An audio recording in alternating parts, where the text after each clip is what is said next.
عزیر جان بلوچ 11 جنوری 1979 کو لیاری کراچی میں پیدا ہوئے تھے۔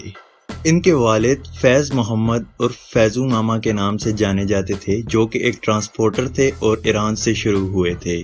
اس کے خاندان کے کچھ افراد ایران میں رہتے تھے اور دوہری پاکستانی اور ایرانی شہریت رکھتے تھے۔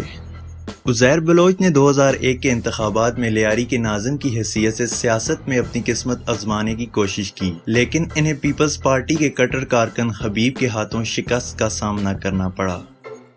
ٹرانسپورٹر فیض محمد اور فیضو ماما کے بیٹے عزیر نے 2003 میں محمد ارشد عرف ارشد پپو کے ہاتھوں اپنے والد کے قتل کے فوراً بعد ہی جرائم کی دنیا میں قدم رکھ دیا تھا تاکہ اپنے والد کے قتل کا بدلہ لے سکے۔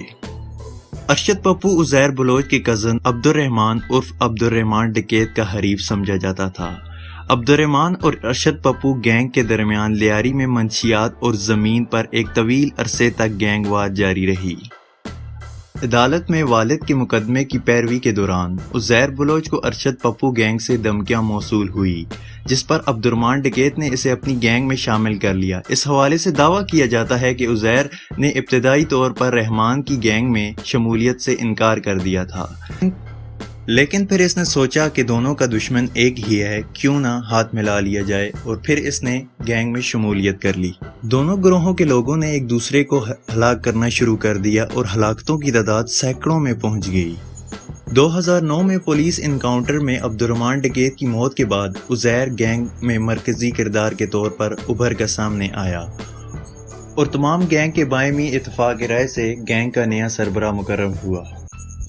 2013 میں ارشد پپو اور اس کے بھائی یاسر عرفات کو بالآخر عزیر کے گروہ نے اغوا کیا، تشدد کا نشانہ بنایا اور اس کا سر قلم کر دیا۔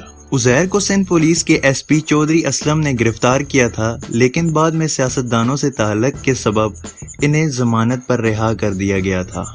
غیر اعلانیہ طور پر پیپلز امن کمیٹی سے وابستگی رکھنے والی پاکستان پیپلز پارٹی 2012 تک عزیر بلوچ کو تحفظ فراہم کرتی رہی، لیکن اس موقع پر حالات نے کروٹ لی۔ مشہور اویس مظفر لیاری سے انتخابات میں حصہ لینا چاہتا تھا، لیکن عزیر بلوچ نے اس کی خواہش کو مسترد کر دیا۔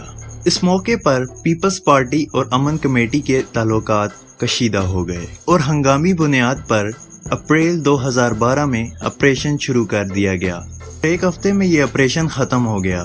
عزیر نے مطالبہ کیا تھا کہ 2013 کے عام انتخابات میں اس کے منتخب کردہ امیدواروں کو پیپلز پارٹی ٹکٹ دے گی۔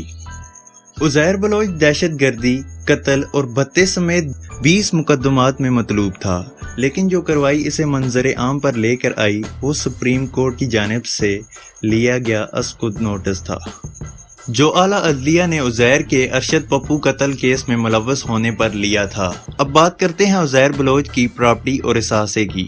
پاکستانی میڈیا رپورٹ کے مطابق عزیر بلوچ لیاری میں 4 منزلہ حویلی کا مالک ہے، جس میں ایک ڈور سوئمنگ پول ہے۔ دبئی میں 1.1 ملین درہم مالیت کے مکان کے علاوہ دبئی انٹرنیشنل سٹی میں ایک دفتر جس میں 0.5 ملین درہم موجود ہیں۔ جائیدادیں اس کی قریبی رشتہ داروں اور دوستوں کے نام پہ رجسٹرڈ ہیں۔ دبئی میں ایک بنگلہ اور مسقط میں 0.9 ملین اور 0.6 ملین درہم کی مالیت کے پلاٹ موجود ہیں، اور چاہ بہار میں ایک پراپرٹی جس میں اس کے 4 بینک اکاؤنٹ موجود ہیں، جن میں 10 لاکھ درہم اور بہت سی جائیدادیں اس کے نام پہ ہیں۔ ناظرین، اس بات سے ہمیں یہ ثابت ہوتا ہے کہ انسان جتنا بھی طاقتور ہو جائے، ایک نہ ایک دن وہ پکڑ میں آ جاتا ہے۔ ایک غریب بندہ تو کچھ نہیں کر سکتا، لیکن اس کا خدا سب کچھ کر سکتا ہے۔ اور اس بات کے ساتھ ہی میں آپ سے اجازت چاہوں گا اور ملتے ہیں اگلی ویڈیو میں۔ اللہ حافظ۔